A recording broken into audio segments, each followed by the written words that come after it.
Hello again. If you've already watched the first two video lessons, you're probably wondering by now, when are we going to get to start writing some code? And so the answer is we're going to start right now. In this video, we'll talk about the events and how to handle events that occur within your applications by writing some code. We'll keep the code simple for now by just setting properties at runtime for the controls on our forms. And over the course of the next 3 or 4 videos, we'll tack on more of the C# language so that you can include it in your applications. So let's get started by talking about events. Visual C# 2005 Express Edition helps you create event-driven programs. Now, what is an event-driven program? All that means is that your applications will respond to events. And an event can be something as simple as program started, or could be user clicked button, or maybe it's user typed a certain key on the keyboard, or any number of interactions between your program and anything else that's outside of that program. Your users are just one source of events. Windows itself can send messages to your application like shut down or data coming from the internet to be processed. Other programs can trigger events in your application as well.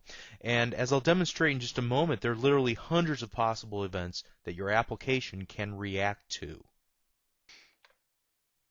Now, in all honesty, I'm oversimplifying events just a little bit here. But I think we can use this as a working definition throughout this lesson series. Now, once you move on and start advancing your skills, you're going to realize that there's some more neat things that you can do with events and kind of the underpinnings of what events are. But I'm going to leave that for another time. Let's take a quick look at the Hello World application from Lesson 1. Let's talk about that single line of code that we created to display a message in a little message box on screen. Now, if you recall from that lesson, what we did was double-click on a button that we added to the form, and when we double-clicked on it, it brought open the code view. Now, I think I made this point at the time that at the point when we double-clicked on the button, an event handler was created for us. What is an event handler? This is the definition of the code block that would be performed whenever that event was triggered. In this case, the event is given a default name, button1_click, and then there's some other words that are on that same line, like private and void and object and event args and things of that nature. They may not make a whole lot of sense right now. Let's not worry about them. We'll talk about them later. Then underneath of that, we have these two curly braces, and I said at the time that we need to make sure that we write this line of code between those two curly braces. So this event handler defines a section of code that will be triggered and executed whenever that event is fired off by the end user clicking the button. So it gives this particular event a name, button1_click, and we can change the name, although we probably don't want to do that right now. Now, what are those little curly braces? Well, they define in C# a block of code, or rather code that either works together to accomplish a task. In this case, that task is to handle that button1_click event, or the code blocks used to organize code. So if you scroll up and down through this code view and you just look at the other lines of code that are available here, you'll see that there are more sets of curly braces, and the code view does something very nice for you. It allows you to roll up and expand these code blocks. There's one called one that's right underneath something called a namespace, and one that's underneath the class. And you can see that it's kind of hierarchical, that some code blocks can own other code blocks, and they're all defined by indentation and these little curly braces. Now, for the next few lessons, we'll just keep in mind that when we write code, we'll be typing it inside of these curly braces, the ones for our particular event handler. And we're going to talk about code blocks several times in the next few lessons, so let's just keep that idea open that a code block is anything between two sets of curly braces. There's one other thing we didn't talk about at that time, and that was the use of an end-of-line character, which is our little semicolon. Every line of code that we write has to end in a semicolon. Now, you'll notice that there are lines of code that don't have semicolons, like this line of code, for example. But the reason that is because it defines a code block called an event handler or a method. So just to recap, events happen within your application, and you write your applications to respond to those events. And events can come from a number of different sources, and the way you respond to events is to write code within a code block called an event handler. A code block is defined by curly braces, and each code block is given a distinct name. In this case, the name is button1 underscore. Now before we move on, I want to introduce a new term. We've called this block of code an event handler, but an event handler is a type of a more general structure called a method. And we'll be writing and calling, or rather triggering, our own methods in Lesson 6. 95% of the code that we write will appear inside of a method. So it's an important building block, and I wanted you to start hearing that term now. Now let's get back to event handlers. Like I said earlier, there are hundreds of possible events that we can write code to handle. The question is, how do you know what other events are available to you? Do you have to memorize hundreds of these events or commands? Absolutely not. In Visual C# 2005 Express Edition, there are 3 ways to determine which events a particular object, like a control for example, can respond to, and then go on to create an event handler for it. The first and most obvious way was to double-click on the object in the design view, which we did actually in the first lesson. So in the case of the button, the default event handler is a click event. So each control's default event will depend on what makes sense for that particular control. But most of the time, the default event is at least one of the events that you'll want to handle, like a click event, for example. But what if you need to handle an event that's not the default event? Well, the easiest way to go about seeing all the available events for, say, a button or any other control is to go back to the design view like I've just done, and go to the Properties window for that given control. Make sure it's selected, and then select this little Events icon, which looks like a little lightning bolt. And when you click on it, you're going to see a list of all the possible events that can be triggered for this particular control. And they are categorized as well by action, appearance, behavior, and so on. So, for example, if we wanted to respond to a leave command, so this button will no longer have the focus, what we can do is double-click the entry in the property window, and all of a sudden we have a new event handler that was created automatically for us, button1 underscore leave. Let's go back to the design view just for a moment and look at all the properties. It's up to us to decide whether or not we want to handle any events for a given control. For example, labels, we may not want to handle any events for them. Even if somebody clicks on them, we're going to ignore any type of event that happens. That's our prerogative as the software developers. But we also have the ability to handle each and every single event that's listed here. Now, more often than not, you're not going to need to do that.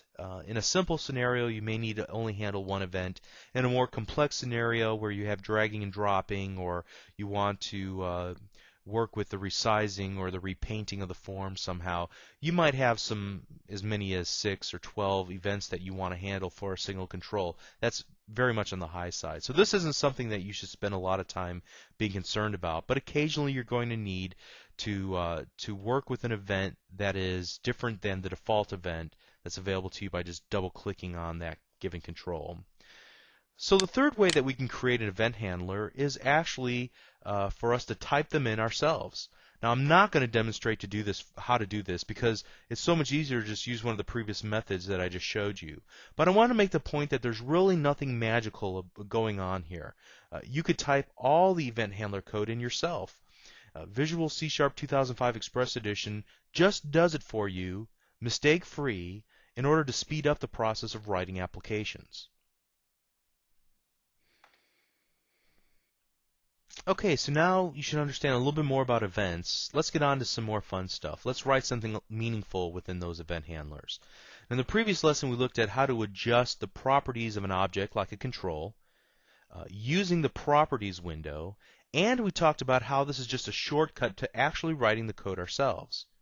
So now we're going to start writing code in our event handlers that actually changes the property of an object on our form ourselves. Instead of letting Visual C# do it for us, we're going to take control and we're going to change those properties ourselves when we want to change them. So let's do this. Let's create a new project,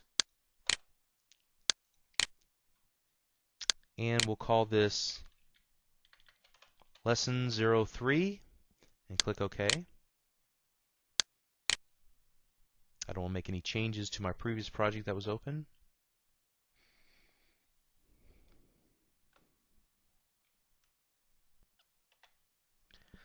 So I want to keep the example fairly simple still. So I'm going to go to my toolbox, and I'm going to find a text box, drag it onto my designer surface, and then I'm going to find a button and put that on my design surface as well. Now what I want to do is whenever I click the button, I want to change a property of the text box. The property I'm going to change is the text property. So by changing it, I should be able to put a new message inside of that text box. So I'm going to double click the button to get the default event handler. Then I'm going to type some code. So in order to access or reference that particular control, I'm going to have to use its name. Now by default, each control is given a name. I think we already talked about that in the previous lesson. So, for example, button 1 is given, the first button we put on our form will be given a name, button 1. If we were to add another button, it would be given another name, button 2, and so on. Same thing with the text box. Text box 1, if we were to add another text box, it would be text box 2. And it's up to us to rename these controls by using the name property within the properties window right here. But we're going to leave the default name for now and work with text box 1. So I'm going to double click, go to my event handler, and here I'm going to reference text box 1, and now what I want to do is reference a single property of that text box. I want to reference the text property, so I'm going to use the period on my keyboard, and I'm going to type in the word text, I'm going to use the space bar, and I'm going to set that property equal to hello world. And then I'm going to use my end-of-line character. Now, why did I wrap the word "hello world" in quotation marks? We'll talk about that in the next lesson when we talk about strings. So let's just ignore that for right now and just take it at face value. So now let's run our application to see if it works. We'll click our button, and the message "hello world" appears. We have changed the property of the text box, setting the text property equal to hello world. And we can change just about any property on our text box by using the same method, by referencing the name of the object, using that dot notation, and then typing in the property name, and then setting it equal to some value, the appropriate value for that given property. Let's take a quick moment to point out some of the ways that Visual C# 2005 Express Edition helps you when writing code. So let's bring this up a little bit higher on our code view, and I'm going to highlight this and then use the backspace button on my keyboard to delete the entire line. Let's retype this line and talk about what you saw as I was typing this line of code. So when I started typing the word text box 1, did you notice that little window that appears? This is called IntelliSense, and it helps you in two ways. First of all, it's a visual reminder of the names of the objects that you might want to refer to when you're writing code. Now, if I was typing along and I forgot the name of my text box, this would be a visual reminder. So as I type, the options become more narrowly focused on what I'm typing, and I can use the up and down arrow keys on my keyboard to traverse this list and see all of the available items that I could use. So notice that this is a pretty long list. I mean, I can go down quite a ways in either direction, and I'll explain more about all of these items that you see here when we talk more about the .NET framework in more detail. But once I find the item that I'm looking for, I don't have to type the entire word out, which is the second benefit of getting comfortable with IntelliSense.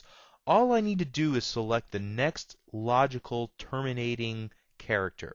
Now in this case, that's going to be a period, and it's going to complete the rest of the word so I don't have to type it all out. And it's going to give me a list of all the properties as well as all the methods and events that are available to this object. So I'm just going to put the period. Now I only spelled this out halfway, but you can see it's highlighted text box 1, and notice that it completed the word for me. So this reduces my spelling mistakes, and I have the added benefit of not having to type so many characters. I can type much more quickly if I get used to using IntelliSense. Now it's going to, by default, bring me to the default property for that given control.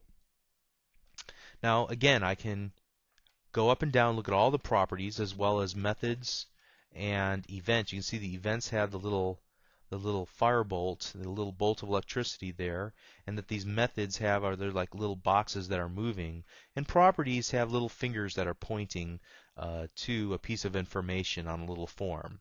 So that's how you can differentiate what each of these are. But we're going to only want to reference properties at this point in time, and that's the IntelliSense works similarly too. Whenever I type in the letter T, you notice I get the word text that pops open, and if I need to go text align, I could type in the entire word text and then A, and then it would bring us to text align, or go back and it goes back to text.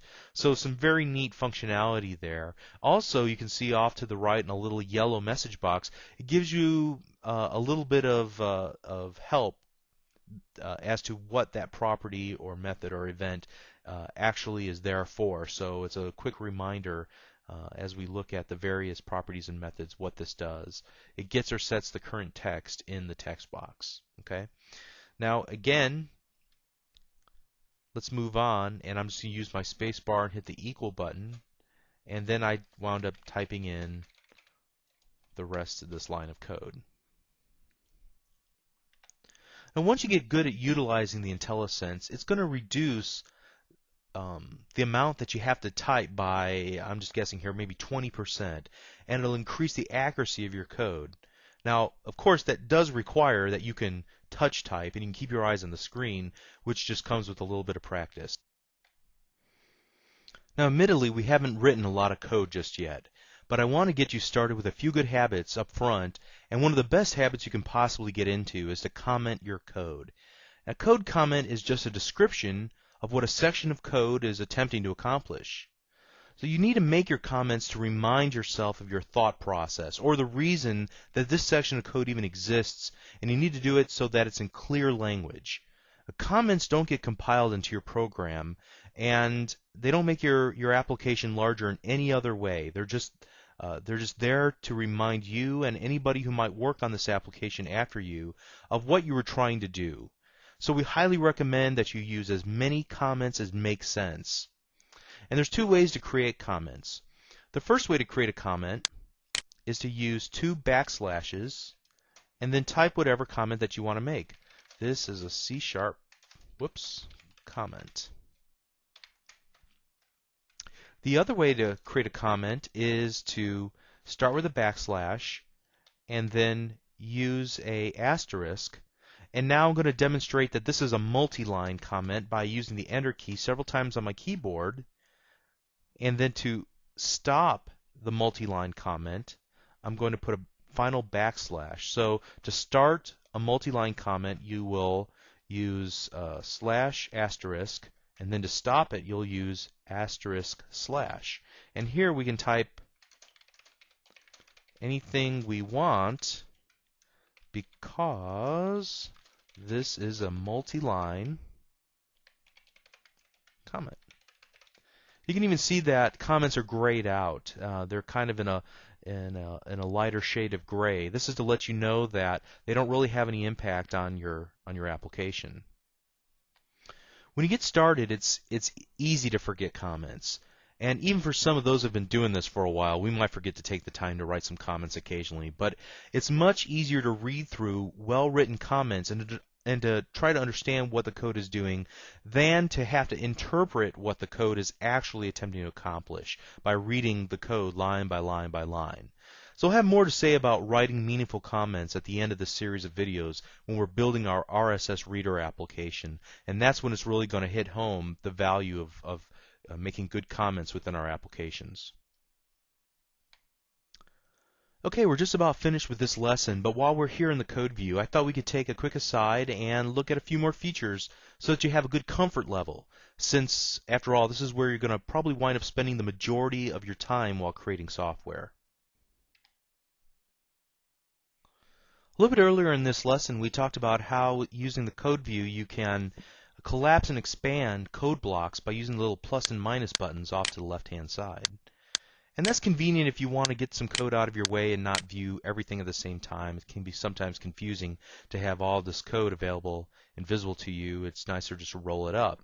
Well, the good news is that you can create your own little regions, your little roll-up areas, in order to group together different methods that might have a common purpose or goal, or you can also create a region inside of a method like our event handler code in order to organize long passages of code so you can find out what you're looking for more easily.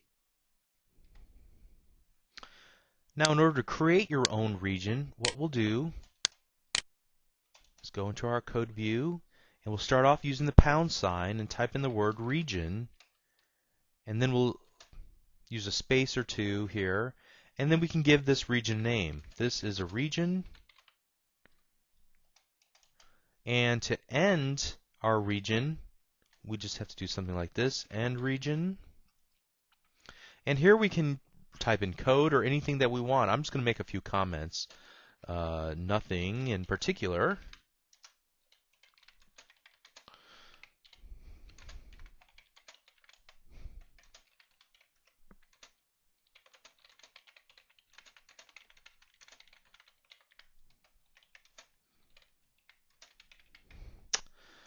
Okay, so now here we get to see the magic of the region. Let's go ahead and click the little minus sign in order to collapse this area, and you'll notice that there's this little box around our region, and we can even hover our mouse cursor over the region box, and it gives us at least a synopsis of the code that's located within that region.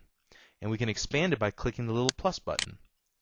So this is a great way that we can hide or show passages of code that might take up a lot of visual space, and as we're searching through all of our code, we may just want to hide it or give it some type of descriptive title.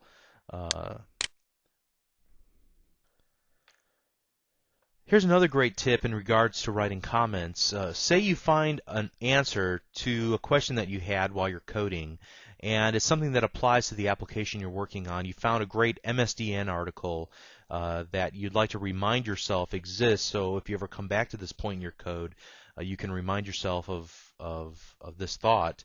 What you can do in your comments is add a hyperlink. So let's go to this multi-line comment that we already have and type in an address, and notice that it has an underline underneath of it, and in order to follow this hyperlink, all we need to do is hold down the control button and then click the link in our source code, and it'll pop open a web browser and navigates to that website. So that's pretty cool, and it's very useful whenever you're trying to document exactly what you're doing. You could also put it to any online documentation that you might provide for other developers who are working on the same project you are. So these are just a couple of the useful tricks that you can learn to help you code more quickly, to find and understand what you've already coded, to organize your code, and more. For now, just be aware of them, and we'll build on these in the future lessons. If you enjoyed this video, please visit www.learnvisualstudio.net to download and watch over 400 videos just like this one aimed at all skill levels on many different topics related to C#, Visual Basic.net, ASP.NET, and more. Thank you.